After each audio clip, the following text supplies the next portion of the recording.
Mesdames, Messieurs, bonsoir. Heureux de vous retrouver pour ce nouveau numéro de Club Média 7, l'émission qui passe en revue l'actualité de la semaine écoulée, qu'elle soit nationale ou internationale. Asiongbon, Kanya Asiongbon, journaliste à Canal 3 Bénin. Asiongbon, Kanya Asiongbon, bonsoir. Bonsoir Lénaïque, bonsoir chers téléspectateurs. Alors, votre nom étonne plus d'un. Où se situe le prénom? Où se situe le nom?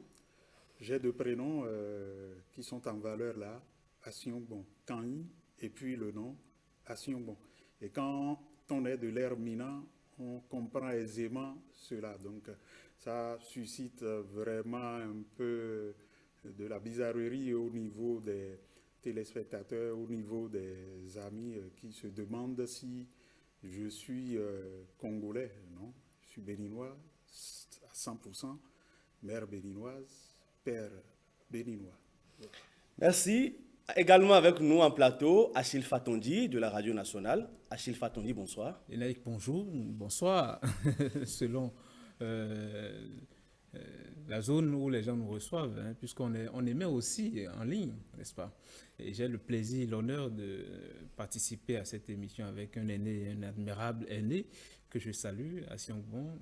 Bonsoir, merci pour tout ce que vous faites, hein, pour l'entraînement donc de la jeune génération, consciemment ou non. Merci également Achille, c'est un plaisir pour moi également.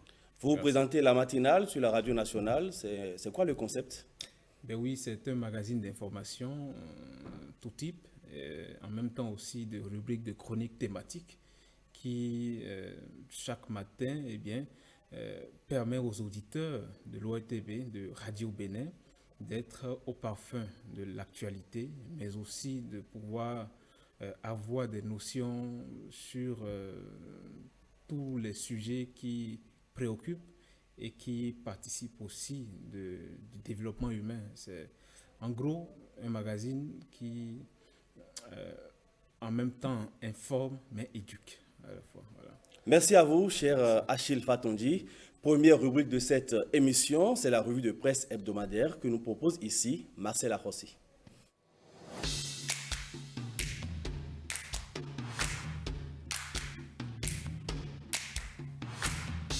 Ignoré 48 heures avant, Badamassi aux anges après la poignée de main de talent au défilé du 1er août. Il y a de ces événements qui parfois surviennent de manière plutôt imprévue en politique et qui marquent les esprits. En 48 heures, on en a vécu deux avec les mêmes protagonistes, Patrice Talon et Rachidi Badamassi. Le premier cité a fait vivre des moments plutôt embarrassants au second en lui collant un vrai râteau le 30 juillet dernier, comme ont pu le remarquer les médias locaux. On pouvait voir sur les images, comme le rapporte Info Matin, qu'il a carrément évité de saluer le tonitruant député qui pourtant attendait de recevoir les civilités comme les autres. Une situation pas très agréable pour celui qui se proclame professeur de la politique. Pour les médias, surtout sociaux, le geste de Patrice Talon n'est sans doute pas anodin. Il faut juste comprendre que les nouvelles ne sont pas bonnes pour l'ancien maire de Parakou, à qui l'on a voulu montrer son désormais faible poids politique, affirme Info Matin. Il faut néanmoins remarquer que le 1er août dernier, il y a eu un genre de session de rattrapage pour le buffle de la cité des Kobourou. Quoi qu'il en soit,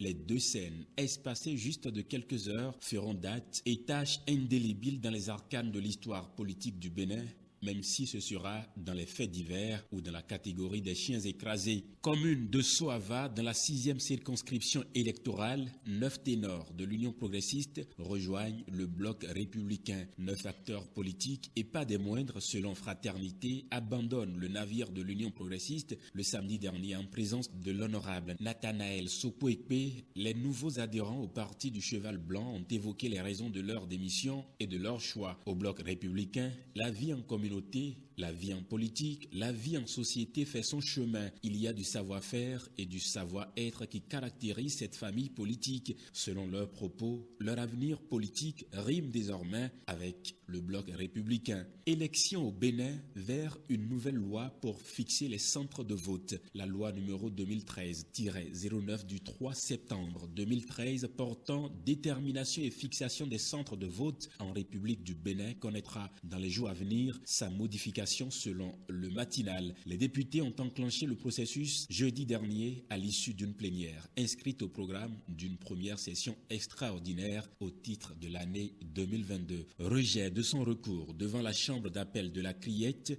Komi Koutié, broie de la poussière, affirme Vif d'Afrique. Suite à sa condamnation, l'ancien ministre de l'économie et des finances de Boni Yayi, par le biais de ses avocats conseils, aurait fait appel devant la chambre d'appel de la Criette. Mardi dernier, le dossier était au rôle à la session criminelle en appel. Dans un arrêt rendu ce même mardi, selon Frisson Radio, relayé par Vif d'Afrique, la chambre d'appel de la Criette a jugé l'appel de l'opposant béninois irrecevable. Quant aux deux de ses collaborateurs condamnés dans ce même dossier, leur peine de 10 ans chacun a été confirmée par cette chambre d'appel de la Cour de répression des infractions économiques et du terrorisme. Marché de vente, une agence nationale de gestion créée. L'annonce est faite sur la télévision de service public ORTB. Voulant assurer la bonne gouvernance des marchés de vente, le gouvernement béninois a décidé de créer une agence nationale chargée de leur gestion. La décision prise en Conseil des ministres du mercredi 3 août catégorise également ces lieux de vente. Cette décision s'inscrit, selon l'économiste du Bénin, dans la droite ligne de la réforme de l'administration décentralisée, conformément à la loi numéro 2021-14 du 20 décembre 2021 portant code de l'administration territoriale en République du Bénin et qui implique une catégorisation des marchés de vente.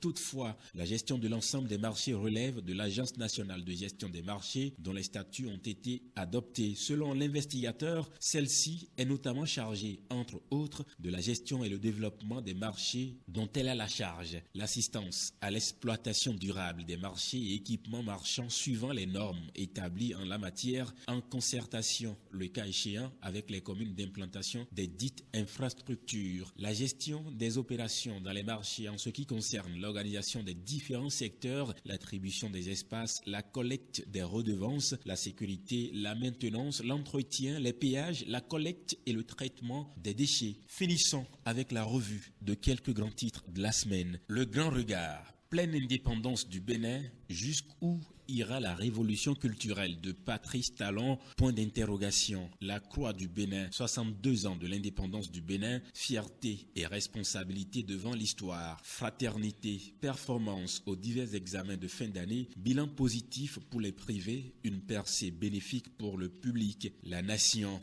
détermination de la carte électorale et des centres de vote, les députés à l'œuvre pour des législatives apaisées. La presse du jour, liste électorale informatisée, une nouvelle réforme qui rassure les partis politiques. Le matinal, Conseil des ministres, une agence de gestion des marchés créée vers la disparition de la SOGEMA. La nation, mise en œuvre des nouveaux horaires de travail dans l'administration publique, nette avancée dans la ponctualité et la présence au poste.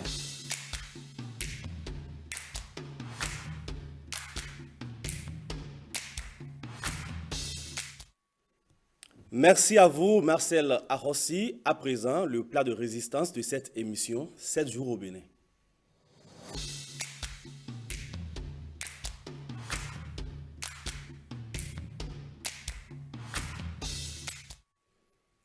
À Siongbon, Kanya à Siongbon, vous avez suivi, comme tout bon béninois, le dévoilement des 3 nouveaux joyaux de la République. Nous allons procéder au cas par cas. Alors, quel est à votre avis le sens et la portée de la statue de Bioguera?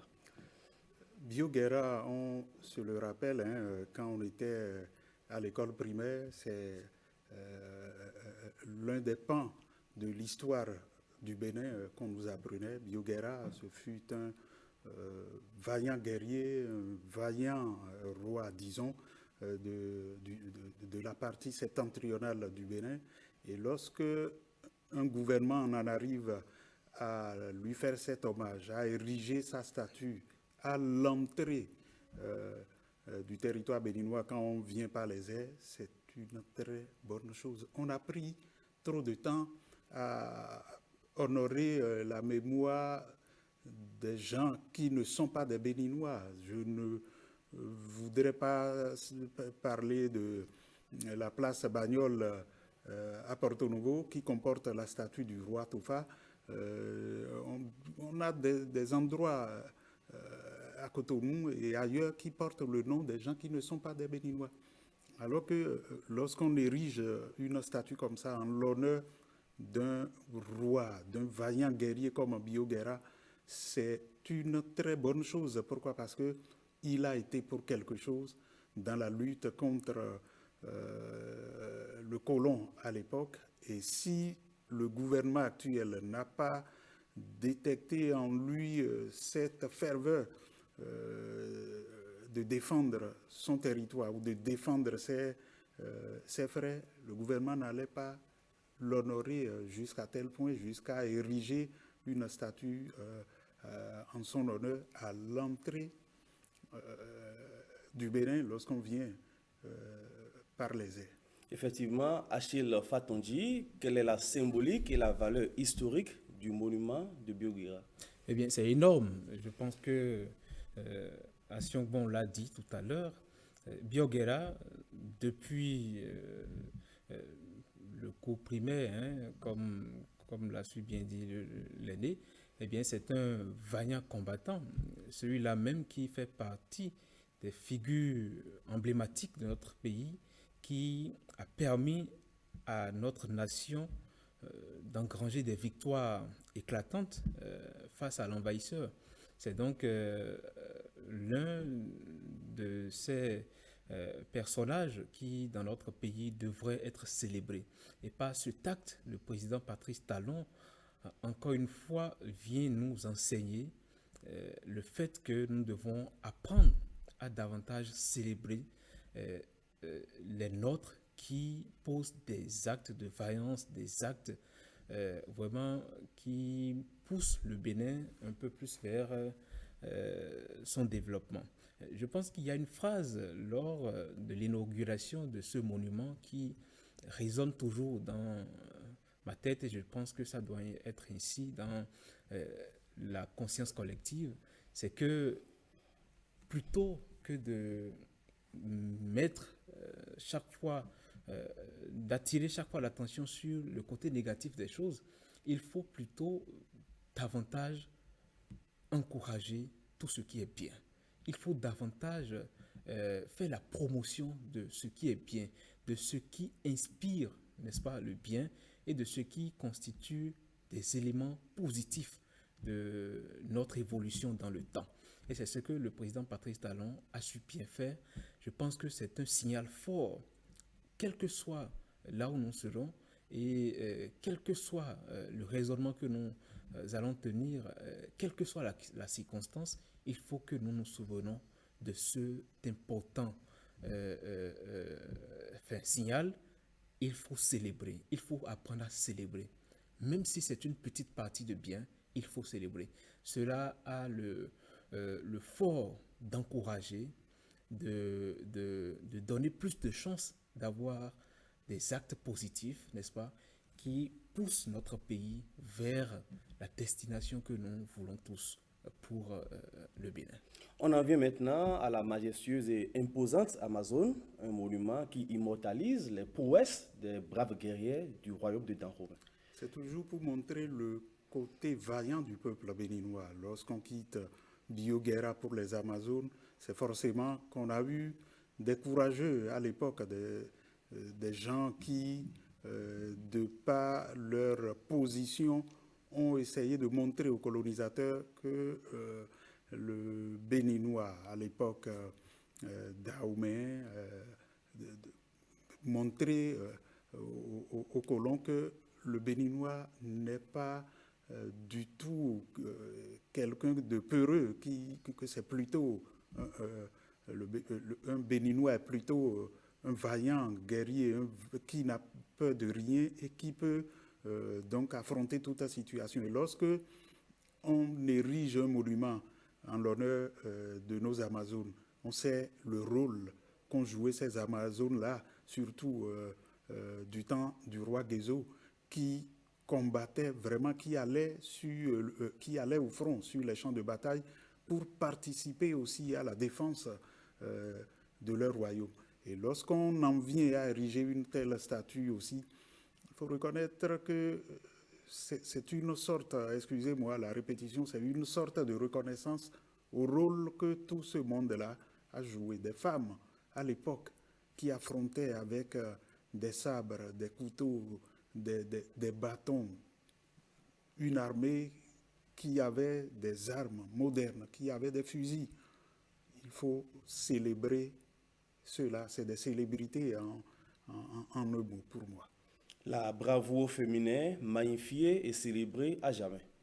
Évidemment, je pense que là, nous remontons au XVIIIe et au XIXe siècle et c'est une partie de notre identité qui est figée dans le temps.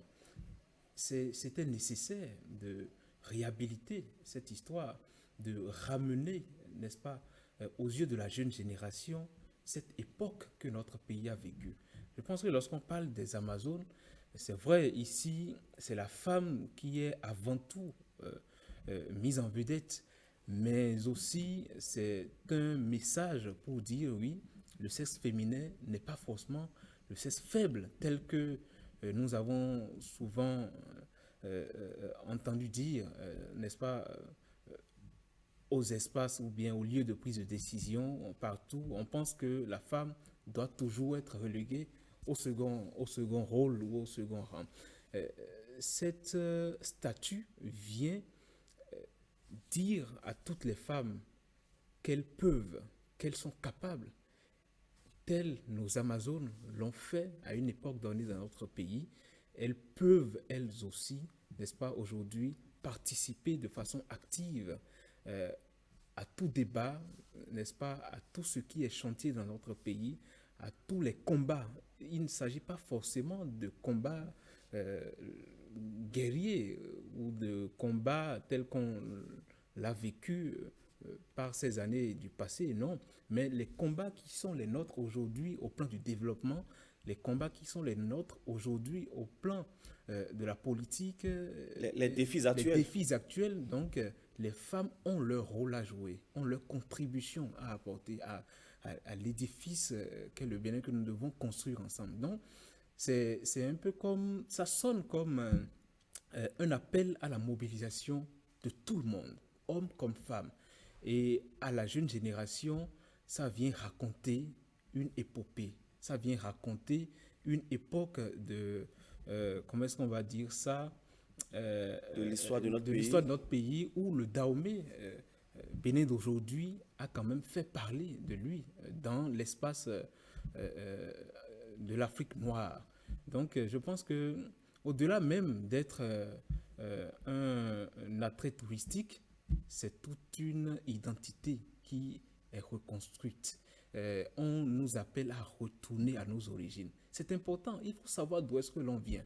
Il faut connaître aussi le parcours que le pays a eu à faire afin que l'on puisse davantage donner une bonne explication aux phénomènes qui interviennent dans le temps. Si l'on ne connaît pas d'où est-ce qu'on vient, et si on ne sait pas quels ont été les faits majeurs de notre nation, on ne peut pas connaître ce qui nous arrive aujourd'hui. On ne peut pas expliquer aussi les raisons pour lesquelles il y a ci ou ça. Et c'est là tout le sens de ce monument. Exactement. Il faut aussi avouer que c'est la première fois qu'un monument a été érigé en l'honneur des femmes au plan national. Moi, je ne sais pas si quelque part au Bénin, il y a eu des monuments faits en l'honneur de nos femmes. Mais c'est la première fois. Ça veut dire que la femme tient une place importante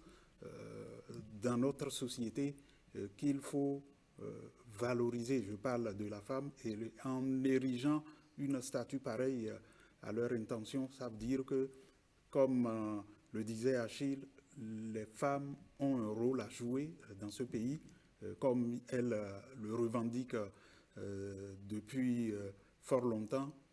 C'est à elles de prouver maintenant que vraiment elles sont prêtes à réclamer, à revendiquer leur place dans la société et à jouer pleinement leur rôle. À Siongmon, Kanya Siongmon, les jardins de Mathieu abritent le monument aux dévoués qui accueille désormais le dépôt de Gèbres en lieu et place du monument aux morts au pied duquel on rendait inconsciemment hommage aux soldats français.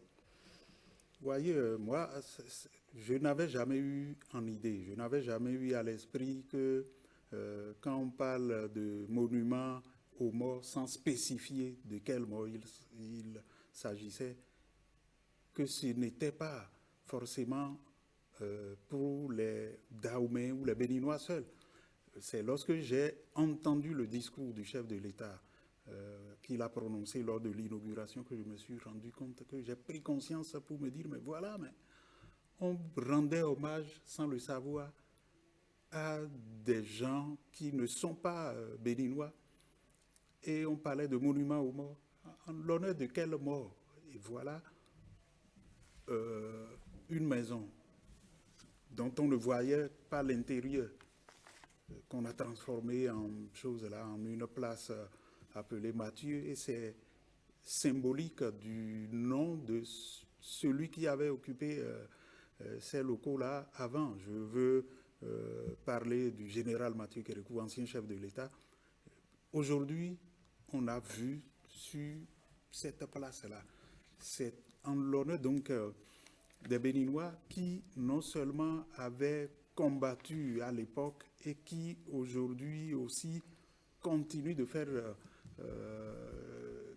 quelque chose d'important dans la vie de leur pays. Et moi, j'ai trouvé ça exceptionnel parce que si on peut permettre au public de prendre par là et d'aller même se promener à l'intérieur de ces jardins,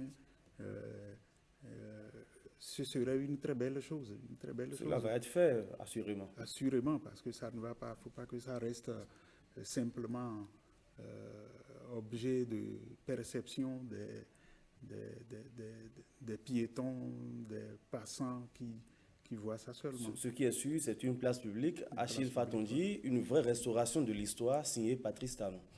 Évidemment, nous sommes résolument sur ce chemin de la renaissance de notre pays et en même temps aussi du rétablissement d'une certaine vérité, peut-être de la correction de tout ce qui a été fait comme erreur dans le passé.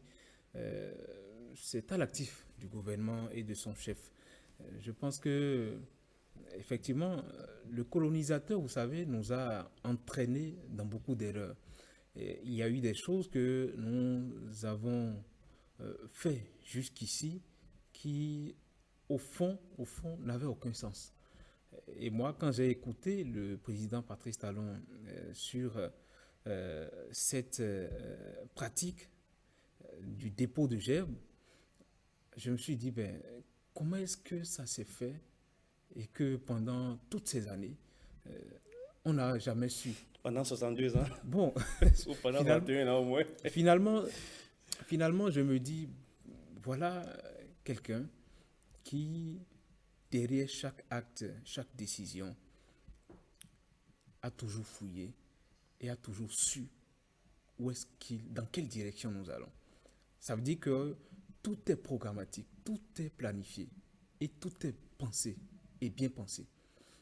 C'est une fierté tout simplement et on va espérer que les prochaines années vont nous permettre maintenant de faire les choses dans les règles de l'art, de faire les choses telles qu'on devrait le faire.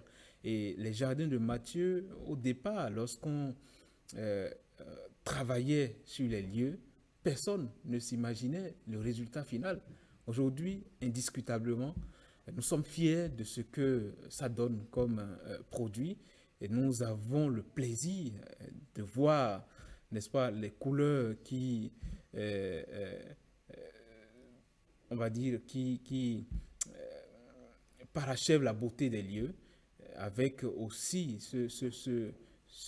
l'édifice qui est bâti. Je pense que si le président Mathieu Kérékou également devrait aujourd'hui se prononcer sur ce qui est fait,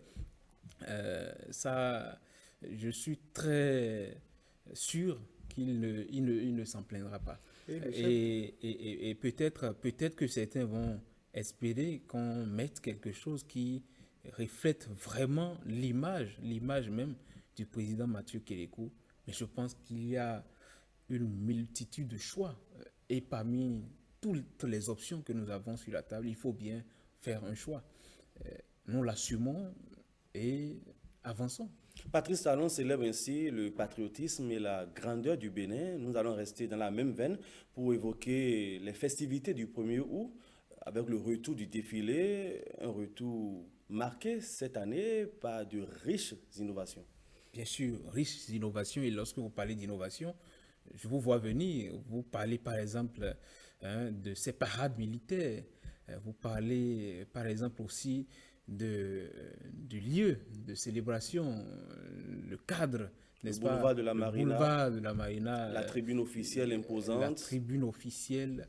Je pense qu'aucun Béninois, en tout cas jusqu'à maintenant, je n'ai entendu aucun Béninois dire qu'il n'est pas satisfait de ce qui a été fait. Pour ne pas dire fier. Fier de ce qui a été fait. Beaucoup s'interrogent sur les fonds qui ont permis d'en arriver là, mais je ne sais pas si c'est le moment ou le lieu encore de s'interroger. Est-ce que la beauté et la perfection que nous avons eue sur l'événement suffit à oublier au moins ça? Si tant est que nous avons les moyens et que nous avons la capacité de faire de si belles choses, je pense qu'il faut plutôt, n'est-ce pas, il faut plutôt être dans la prière que nous avançons dans ce sens. Il ne faut pas, parce que nous n'avons pas les attributs ou bien nous n'avons pas les caractéristiques d'un pays exceptionnellement développé, faire les choses comme, c'est pas, dans un pays totalement fauché. Nous ne sommes pas fauchés. Donc, je pense que là, encore une fois, le gouvernement a fait plaisir à ses citoyens, à ses compatriotes. Et à l'intérieur comme à l'extérieur, le Bénin a un nom respecté. Et c'est ça qui est important. Très important, à Siongbon, quand il y a à Siongbon, un défilé mémorable avec un tableau artistique à la gloire des Agodiers, les femmes amazones. Il y a eu également l'exécution de l'hymne national en Fongbe. Il y a une part belle qui a été faite au personnel féminin des forces armées béninoises. Il faut dire que le défilé est à l'image du boulevard de la Marina qui, ma foi, est un boulevard à l'instar d'autres boulevards. Je ne veux pas parler de, comment on appelle à Paris, le boulevard de les Champs-Élysées. Champs-Élysées. Quand je vois le boulevard de la Marina, ça me rappelle les Champs-Élysées. Et on ne pouvait pas continuer de célébrer le 1er août et de faire le défilé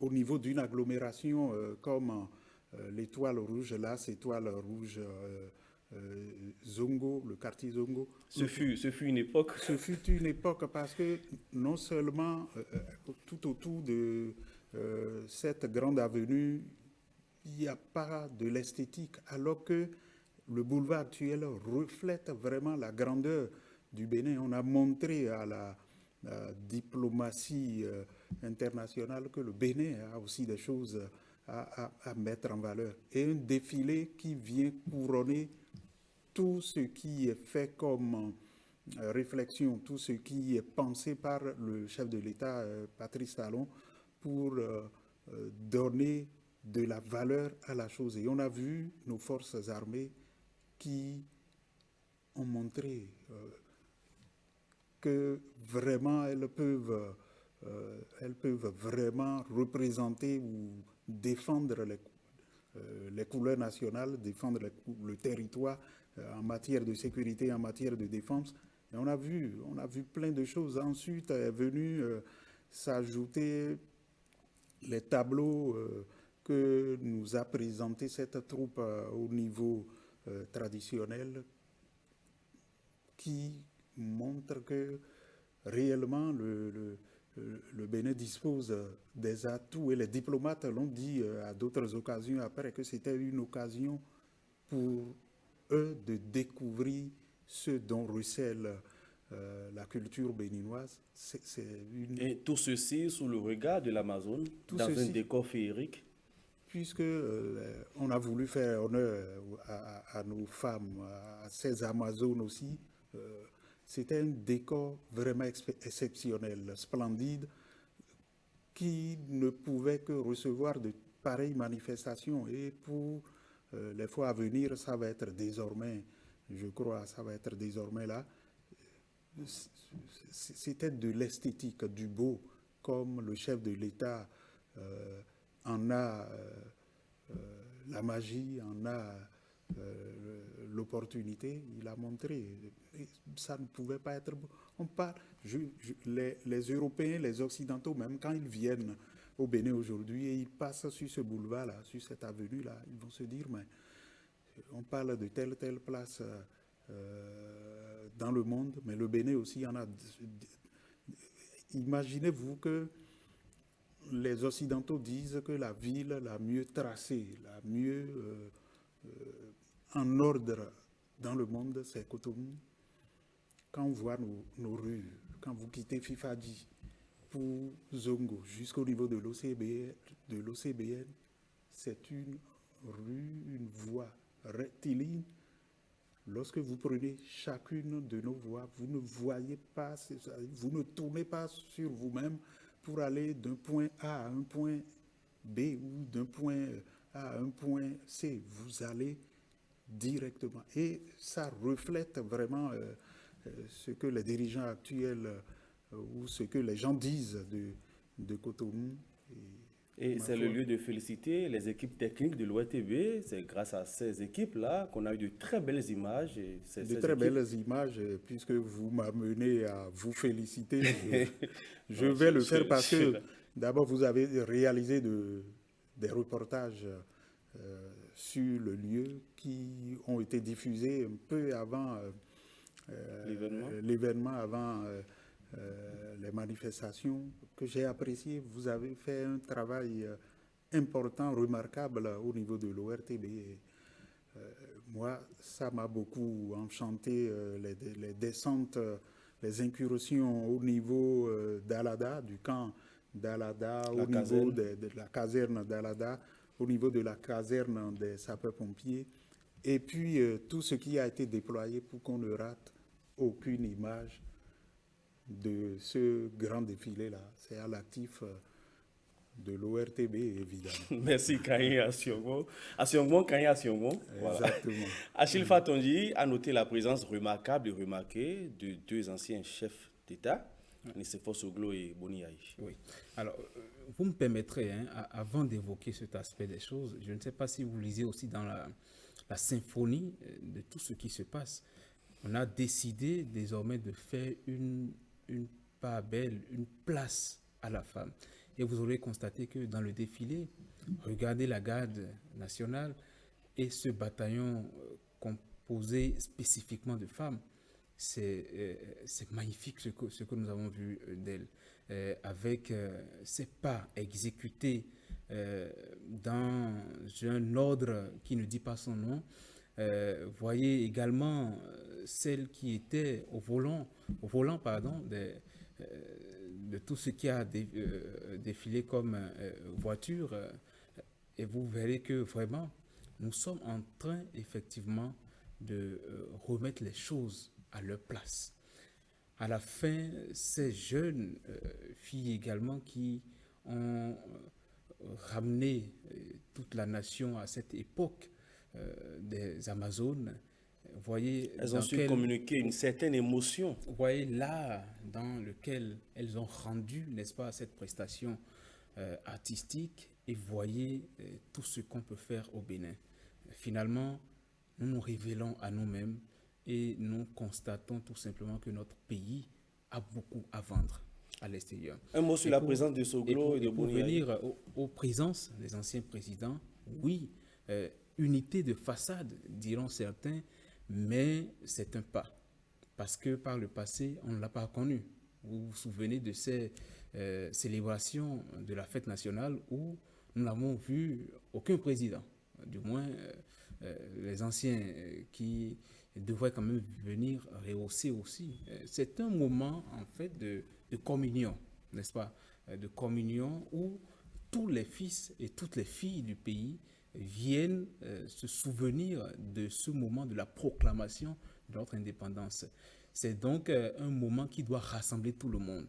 On peut être dans des guerres fratricides, on peut être dans des mésententes politiques, mais ce moment-là vient mettre un arrêt à tout ce qui nous divise. Et nous l'avons observé ce 1er août 2022, et c'est une fierté encore une fois, et le seul souhait, le seul vœu qu'on peut caresser, c'est justement que cette unité, cette réunification apparente puisse être profonde et qu'elle puisse nous amener à la résolution des guerres politiques, des divisions qui en rien ne fait avancer notre pays.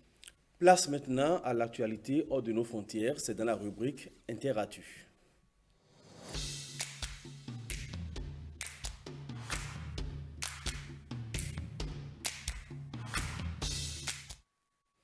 À Siongbon, quand il y a Siongbon, en RDC, le gouvernement demande l'expulsion du porte-parole de la MONUSCO, Mathias Gilman, qui aurait déclaré sur les antennes de RFI que la mission onusienne n'aurait pas assez de moyens pour contrer le groupe rebelle M23. C'est quand même surprenant que cette déclaration soit faite lorsque vous n'êtes pas en mesure d'assurer une certaine force d'interposition. Il vaut mieux ne pas être sur place. C'est vrai que la présence de la MONUSCO au niveau du Congo vient pour contrer un peu les velléités des groupes rebelles. Et quand l'État congolais en arrive à demander l'expulsion de, disons, ce diplomate, c'est qu'il y a forcément quelque chose. La phrase... Les autorités congolaises soupçonnent une certaine complicité entre la mission onusienne et les groupes rebelles.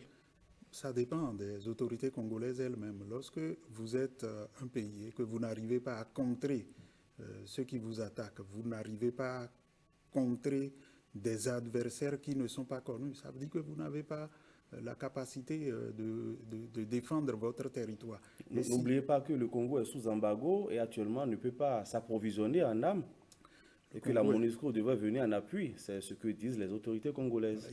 Le Congo ne peut pas s'approvisionner en armes, mais on ne les empêche pas d'avoir des munitions. Ils ont des fusils. Si le Congo a pu s'illustrer dans des guerres depuis des décennies, ce n'est pas les balles qui leur manquent pour affronter les groupes rebelles. Les forces de la MONUSCO ne sont pas là pour aller combattre à la place des forces congolaises. Les autorités congolaises doivent se mettre ça là en tête.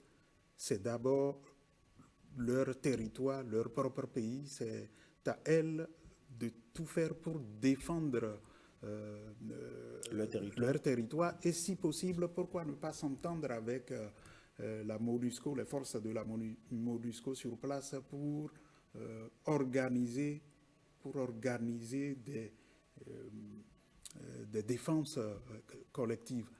Et moi, ça me surprend quand on me dit, quand j'entends dire que les forces de la MONUSCO ne font pas ce qu'ils doivent faire. Non, ce n'est pas à eux d'aller se mettre au devant du conflit. Leur présence dissuade quelque peu les forces qui viennent de l'extérieur attaquer le territoire congolais, qui est un territoire très vaste, très vaste. Est-ce que le Congo a une armée aussi fournie que ça pour contrôler le tout le territoire? C'est aux autorités congolaises de réfléchir, de voir de mettre en place des stratégies. Moi, quand j'ai vu la base de la MONUSCO attaquée à Goma, moi, ça m'a surpris. Quand vous attaquez comme ça, vos forces même sont là. Pourquoi? Pour se reposer, pour dormir? Non. En principe, c'est les forces congolaises, les forces de défense congolaises, qui devraient se mettre,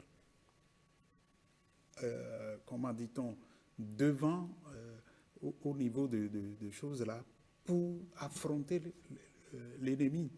Et ce n'est pas les forces étrangères qui sont sur place qui vont faire le travail à leur place. Je suppose qu'aujourd'hui, le Bénin est attaqué. On va attendre que des forces nous viennent de l'extérieur. On ne le souhaite pas. On ne le souhaite pas. Achille Fatondi, Mathias Gilman n'a fait que reprendre les propos de Bintou Keïta, la chef de la MONUSCO. L'Est du Congo est toujours déchiré par les conflits. Oui, en fait, le Congo, hein, comme vous le savez, c'est un vaste territoire qu'un État a même du mal à contrôler. L'État congolais, j'en suis persuadé, ne peut pas jurer à 100% qu'il contrôle et qu'il arrive à surveiller tout ce qui se passe sur le territoire congolais. Et donc, Goma, eh bien, la source, au fond de ce problème-là, ce sont encore une fois les divergences et les conflits politiques mal réglés. Ça devrait être un enseignement pour les autorités, nos États africains, les autorités congolaises, notamment, ces autorités doivent se mirer. La source du problème, est-ce que ce ne sont pas eux-mêmes, est-ce que ce ne sont pas elles-mêmes ces autorités-là? Vous savez, la rébellion, le M23, revendique une chose, c'est d'être un peu plus représentatif, n'est-ce pas, dans la gestion et la gouvernance. Parce que c'est une minorité, exactement. Donc on estime qu'il y a une partie, n'est-ce pas, du peuple qui est bafouée, qui n'est pas prise en compte dans la gouvernance du pays. Il serait soutenu par le Rwanda aussi, il paraît. Pas que le Rwanda, il y a, quand vous allez fouiller correctement, l'Ouganda aussi qui est en jeu. Et finalement, c'est que cette instabilité entretenue, parfois, arrange aussi les forces étrangères. Vous savez, l'Afrique, c'est un peu comme la source de la ressource des forces étrangères. Donc, beaucoup surfent sur ces mouvements-là pour tirer leurs bénéfices, leurs profits.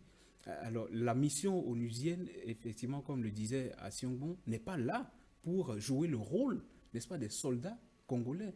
Elle n'est pas là pour jouer le rôle de l'État congolais. C'est une force d'appui, n'est-ce pas, qui devrait s'inscrire dans, on va dire, la dynamique que l'État congolais met en place. Alors, si on en arrive à dénoncer des problèmes de confiance entre cette mission et c'est pas les soldats du pays, ça veut dire qu'il y a un problème qui se pose. Cette mission finalement aussi, est-ce qu'elle elle n'a pas quelque chose à se reprocher? Depuis 1999, si je ne dis pas n'importe quoi, que cette mission est présente au Congo par exemple, les lignes n'ont pas bougé. Qu'est-ce qu'elle a pu concrètement, n'est-ce pas, apporter à la résolution des conflits entre ce mouvement rebelle et l'État et les gouvernants? C'est là qu'il faut aussi s'interroger. On vous aura compris sur la question, Achille Fatondi. Dernière rubrique de cette émission, les potins de la toile.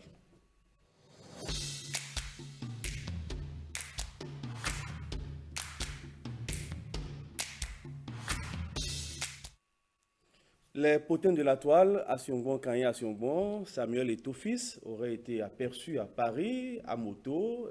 Pour les internautes, c'est un geste qui symbolise une certaine humilité. Exactement, parce que c'est quelqu'un qui a tout le temps vécu en Europe, à travers les pays européens.